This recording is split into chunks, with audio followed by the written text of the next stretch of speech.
Let's see what How shit. can it cost 200 million when we're not paying them assholes? It's true that. For the last.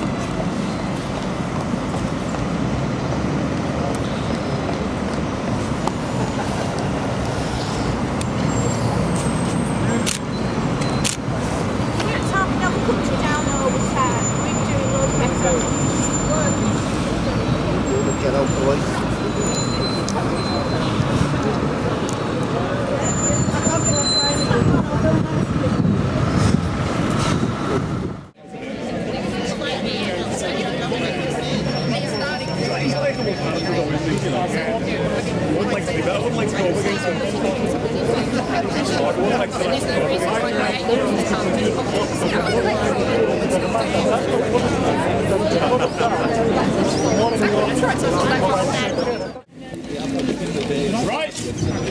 Are we on, Steve? Yeah, very good. Good afternoon, everybody. Thank you very much for coming out on a beautiful sunny day. Isn't it glorious? We've just come from Cllr. Yesterday we were in Worcester and Bristol and Cardiff. We're in the middle of a 33-day, no, not a 33-day, what am I talking about? An 8-day, 33-stop tour around the country, asking the question, is it worth it? We've got a red bus with a number on the side of it. You'll remember another red bus with a different number on the side of it. This number is not from us. The number is from the government's own report. The report that they will not release and that had to be leaked to the press for any of us to know anything about it at all. Lies, that's why. Sir, I'm very glad that you've come to see us and you've actually given me a good prompt to say thank you for coming, because this is exactly what we want to do. Vote Leave is something that happened 20 months ago. We're not refighting the referendum. Yes, you are. It's very important. Would you like to come and say a few words? Oh, thanks. Come and. We can't hear you if you're just going to stand there. Come and tell us your view. I will. Come on then. Some facts and figures, mate. Facts and figures. So, what's your name? Figures, please. John. Yeah. And you work in Liverpool, obviously, in your lunch break. You were supported by an EU grant to do Sherlock master's Holmes degree. here. You were supported by an EU grant to do master's Right. degree. So this is exactly what we want to do. We want to open up this discussion now that we've got the facts, so that we can say, is this really worth it? We weren't told the truth before, and the government don't want us to know the truth now. So I'm very, very pleased that you are here, and thank you for doing that. Would you like to say a couple of words? Yes, of course I would. Yeah, as part of the democracy. That's right. It's doing it to me as well, not just you. Well, this microphone is typical of the people who don't want to support democracy. It doesn't work. It's failed. What we've got is we had the biggest vote ever in the history of Britain. The biggest vote ever in the history of Britain. The biggest vote ever in the history of Britain. A great 17, how many was it? How many million? 17.4. 17.4 million people voted to leave. Based on lies! For democracy. But after we've left, let's leave. And then when we've left, we can have another vote then if we want. That's what I'd say. I completely support democracy, and this microphone's about as good as this campaign. Thank you very much. John, thank you very much, John. Biggest vote in democracy, 17.4 million. We also had the biggest vote against joining the, staying in the EU. This is what democracy is all about, and I love it. And I'm allowed to stand here today and say those sort of things because we live in a democracy. But we have a government who want to subvert democracy and not show us the figures of the truth. Here, here. Do you know what? My mum had her birthday last week, and my mum and dad are from Crosby. I noticed the Scouse wit, it's fine. My dad's jokes weren't funny either. I bought my mum, as a very generous son, I bought her a new toaster for her birthday.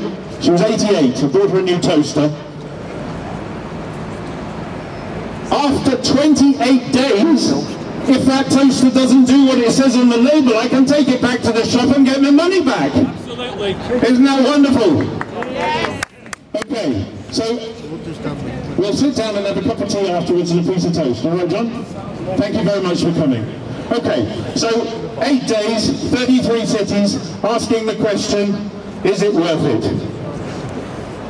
Around about 700 people put their hands in the pocket for this bus. We raised £16,000 on crowdfunder. The reason I'm here is because I put a tenner in. And then somebody said, have you got any volunteers? And I put my hand up. So that's why you got me today. What I'd like you to do is listen to some very good speakers, take some photos of the bus, put them on Facebook and Twitter and share them with all your friends. Is it worth it? .gov.uk, it's on the side of the bus. And we are travelling for the next 4 days up to Glasgow. We're going over to Leeds later on and Manchester. And the more the merrier, as far as I'm concerned. And the more conversations we can have like that with John, the better it's all about. Because that's what we're here for, is to discuss these things. Thank you very much. So let's have a round of applause for John, because it takes some balls to do that. Thanks, mate. So, I'm now going to move on and pass over to somebody who does know what's going on, which is Steve Gavin, who's chair of Liverpool for Europe. Thanks, Steve. Good afternoon, ladies and gentlemen. We're very fortunate to have some of our elected representatives here today. The first one I'd like to invite to speak is the Right Honourable Louise Ellman MP. She's a member for Liverpool Riverside.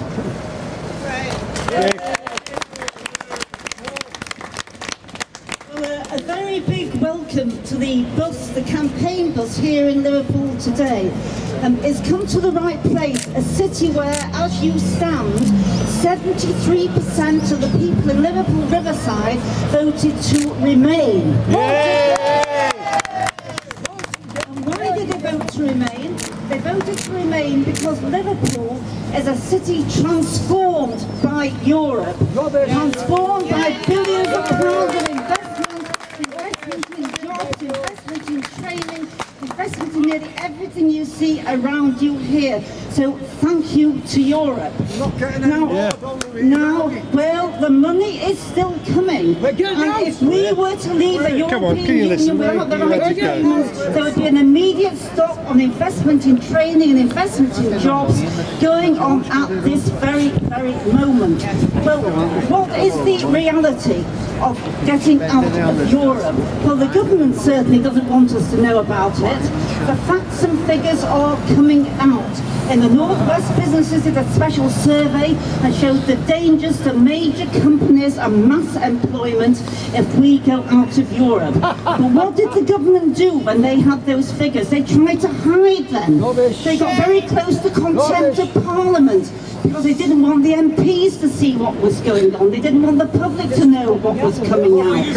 And in the end, because of a big parliamentary vote right across all the parties in Parliament, the MPs were allowed to see some of the facts, but do you know what? We had to go in a darkened room to look at them. A darkened room with guards on the door in case we told anyone. But the facts cannot be kept away from the public.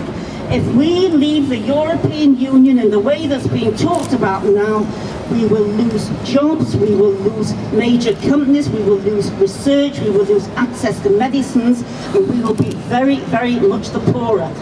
And yes, if we stay in the customs union and we stay in the single market, that loss can be mitigated, but it will still be a loss. And I, for my part, in Parliament, will continue to vote against my party when I need to stay in the customs union.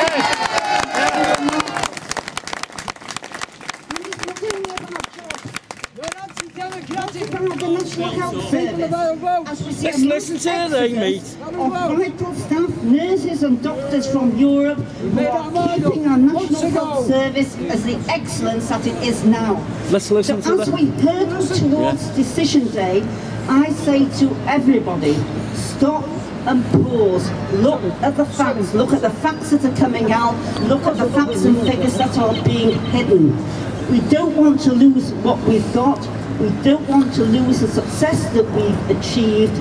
Let's think again, let's stop this madness now. Louise, Ellman MP. Thank you very much. You're against democracy. Ladies and gentlemen, I'd like to introduce Councillor Richard Kemp, who's the leader of the Liverpool Liberal Democrats. Thank you very much, Steve. Just thinking about whether or not people can change their mind, I'd just like to remind some of the people here that this is actually the second referendum we've had on Europe. I was actually chair of the Liverpool committee when we had the first one, when we voted to join the EU. And it's absolutely true that in a democracy you have a right to change your mind, and that we as a country have a right to say that what happened then was wrong, and we can go back and have, in my view, this isn't necessarily the view of everyone here, a first referendum on the facts. And let's deal with some of those facts. 5.5 miles from here, as the crow flies, 250 high-paid, high-skilled jobs have been lost in the car plant at Ellesmere Port. That is a fact. And that's not only a problem for Ellesmere Port, it's also a problem for Jaguar Land Rover. Last year was the first year for 15 years that the car manufacturers have actually reduced the number of cars that they built in this city. That's real jobs, that's exports, that's high-skilled, high-paid jobs that we're losing. Half a mile from here, as the crow flies, we're going to have to create a hard border between the Republic of Ireland and Northern Ireland, because the border starts at the port just over the road. An integrated port which deals with Ireland will have to build walls, will have to build bureaucracy, that's cost, that's imports and export stop, that's damage to our ports. These are facts. Not Kemp facts, not political facts, this is what the docks, what I still call the docks and harbour companies say. But I want to talk to you particularly about some facts about the health service. And could I just give you some advice? Don't fall ill and don't get old. 20% of all the people who work in both our health service and our adult social care are people from other countries. More than half of those come from EU countries. And I'll tell you what, some of them are going home when their contracts are ended and they intended to stay here, and some of them aren't coming. Last year, the number of nurses, for which we have an incredible shortage in this country, and it takes at least 7 years to fully train a nurse, the number of nurses that came here from the EU dropped by 94%. We have 10,000 vacancies in the health service that can't be filled. There's a turnover of 30% in adult social care homes. And just think of that. Just think when you need help in the health service, they aren't going to be there. And there isn't going to be the money to help pay for the health service anyway. We need to grow our economy in medical terms by 4% a year, at a time when, according to the government, our GDP is growing by 1.5% a year. We will get iller and we will get sicker as a result of this. So there are so many things we could say. Every area you could go into and say, is it worth it? The birds are coming home to roost. It is quite clear that the promises we were given about an easy transition and a strong future outside the EU aren't correct. Let's now look, not at the rhetoric, let's have a look at the facts. And the facts are bleak. The facts mean that the poorest will suffer, and that's why I will campaign to do everything I can, if we can't stay in the EU, to make sure at least we stay in the customs union. Thank you, Steve.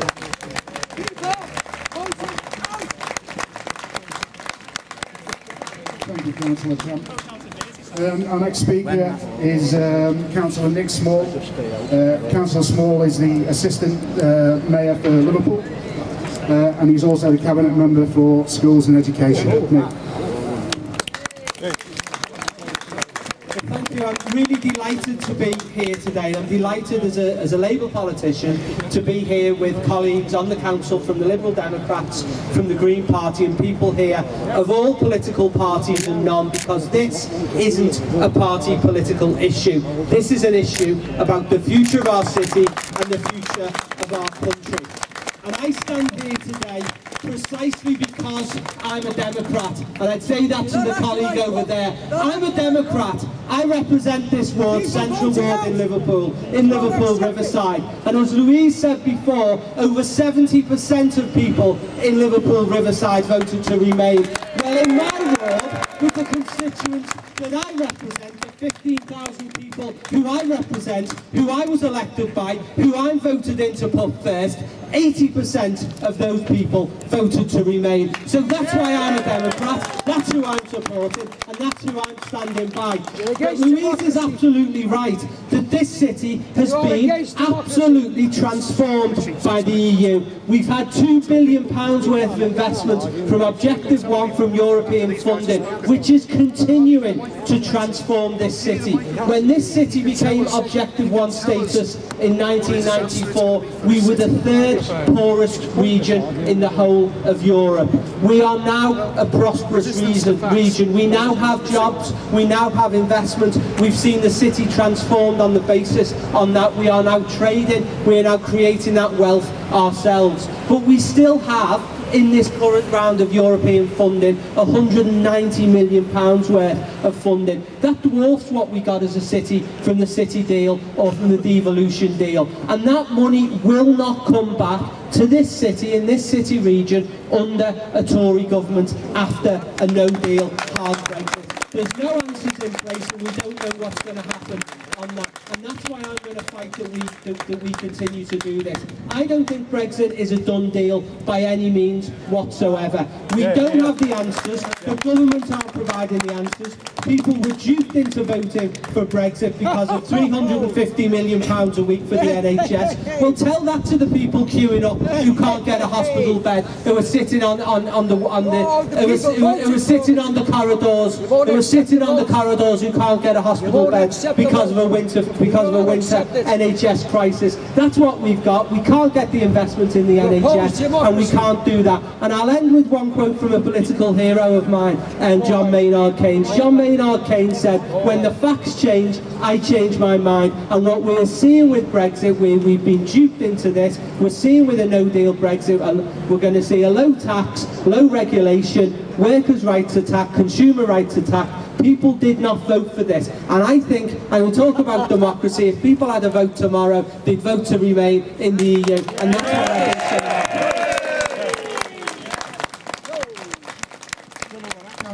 Thank you very much.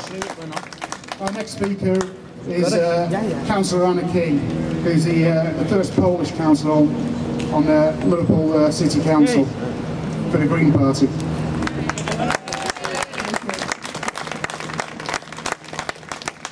Thank you very much to everybody for coming here, and thank you to Liverpool for Europe for inviting me to speak.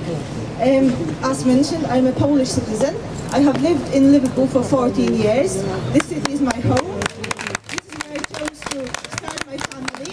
This is where I am bringing up my children.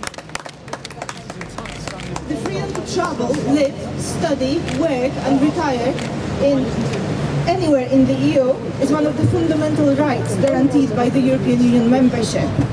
Millions of EU, and that includes UK citizens, have taken advantage of this, and the UK economy is reliant upon migrants, especially the sectors like healthcare, social care, agriculture and hospitality. On a macro level, leaving the EU puts the stability of those sectors and also the general prosperity of the UK in jeopardy. We want our own laws. And on a micro level, the 3 million EU citizens in the UK and the 1.5 million UK citizens in the EU are being treated as bargaining chips, How can 28 while countries agree on anything? there is ongoing uncertainty over our future status and over our rights. I frequently hear from Polish and other EU citizens who fear for their future.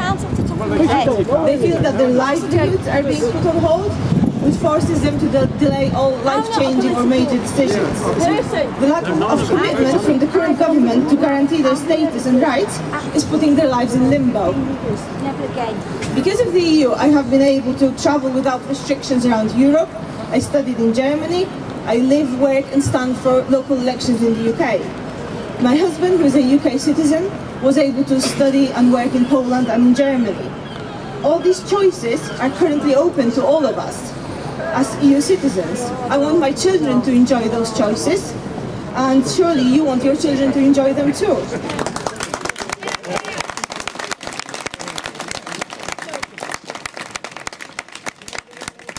So the question is it worth it to relinquish those rights and freedoms for the sake of perceived taking back control, with all its cost implications that are now emerging, but which were completely unclear at the point of voting?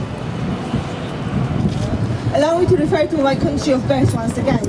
It is with great concern that I observe how the political situation is unveiling in Poland currently.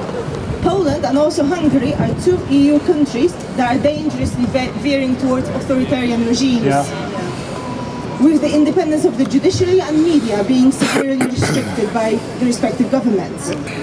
This is leading to a gradual erosion of democracy. The European Union has been acting in both of those cases as a civilizing influence on those governments, and it is able to provide checks and balances on the behavior of its member states. Although many of us have learned to take peace and democracy in the UK for granted, we need to consider that a similar situation could easily develop here in future. And without the EU jurisdiction, there would be very little to prevent any authoritarian regime to emerge. Is it worth it? The nature of Is It Worth It campaign resonates with me very strongly. I genuinely believe that in the run-up to the EU referendum, there were numerous very sensible, pragmatic, knowledgeable people on both sides of the debate. But we all had one thing in common. None of us knew exactly what Brexit actually meant and what it was going to look like.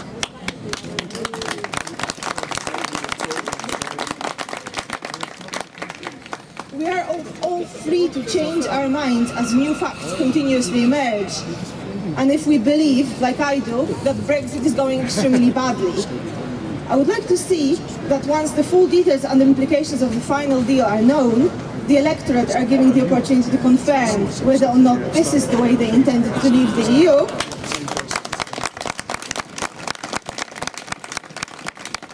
and to truly consider if it's worth it.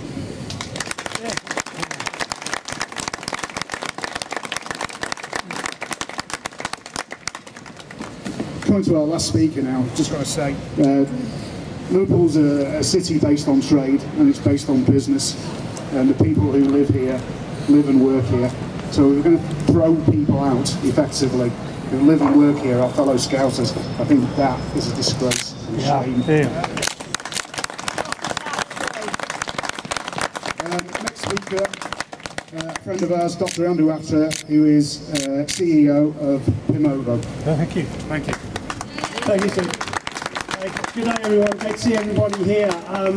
It's great to be here. I'm here to speak on behalf of the small businesses and local businesses and high growth businesses that are the lifeblood of the city and are really the hope for the future, particularly for young people, and as we try to create jobs and employment in this area. I work in a company that, we never got the memo that said we couldn't go and trade globally right now. We trade in 20 countries around the world. And I'd like to share an anecdote with you that I do a lot of business in Vietnam. A year ago, travelling to Vietnam involved showing up at the airport at Ho Chi Minh airport and handing a passport over to a dodgy agent, paying $100 and waiting an anxious couple of hours to find out if you're going to be sent back on the plane or not, or you could go through customs. Because of the EU, we now have 2 weeks vis-a-vis travel in and out of Vietnam, a vital high-growth market. So it is a life changer for me as I travel about 3 or 4 times a year, but it also means something very significant. It means that local suppliers in Vietnam or government agencies can't make life difficult for small businesses like mine who want to trade in their country.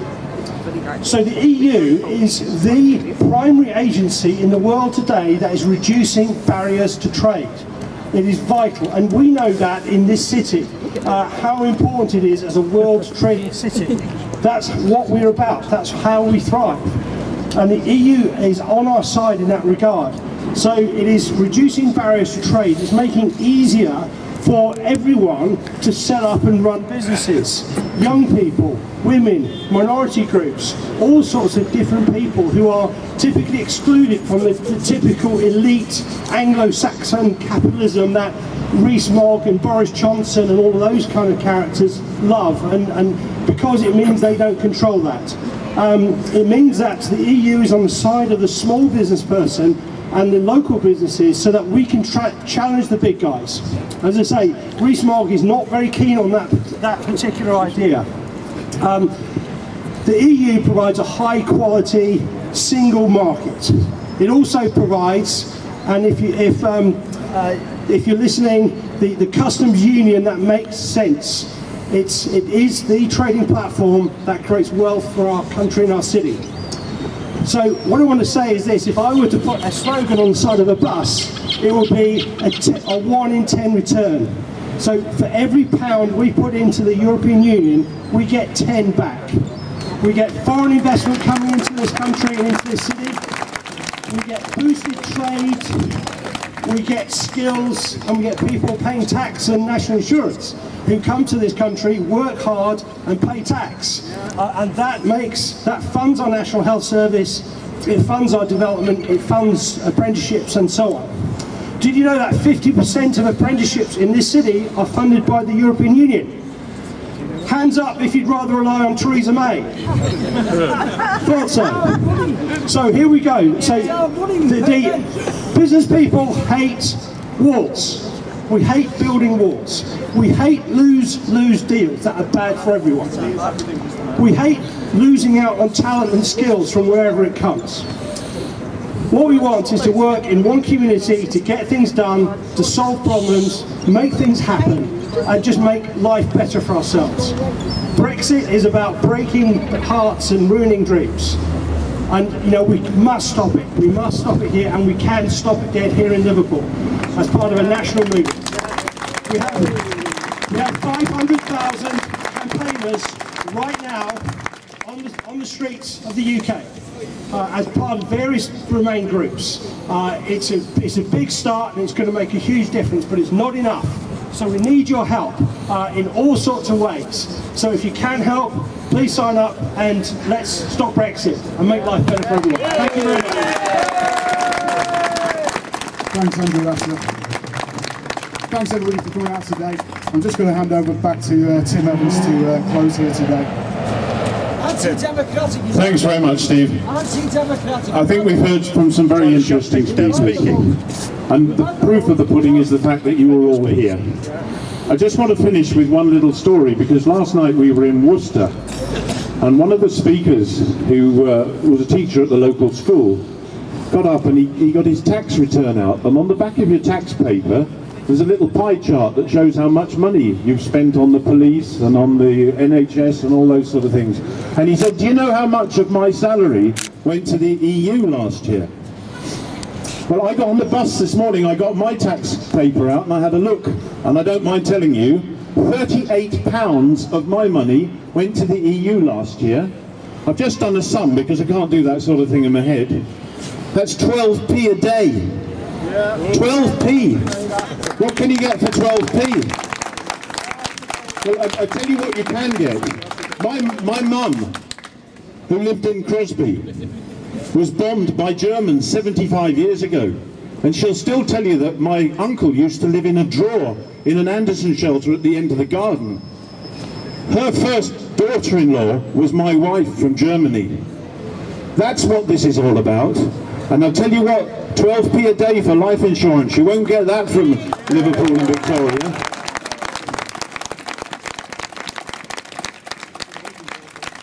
So thank you very much once again. Please tweet, Facebook your photos. We're heading off to Manchester now, I think. No, indeed. Now, hang on a minute, hang on. It gets worse, it gets worse. Because after that, we're going over to the dark side. We're going over to Leeds. And I'm old enough to remember Billy Bremner. Right, we're now going, where are we going? We're going down to a photo at the pier head. So if you'd like to come, I believe it's a 3 or 4 minute walk. You'd be very welcome. We'd like to take some photos down there. It'd be good to see you down there again. If anybody wants to come with us on the bus, either just down to Manchester or for any longer, come and see me, and if I like the look of you, I'll take you with us. So thank you very much again. And can we just have one last round of applause for all the speakers? Thank you very much indeed. Have a nice afternoon.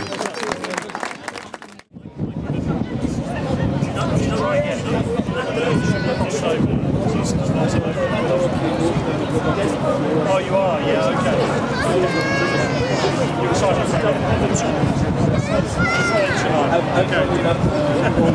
Okay.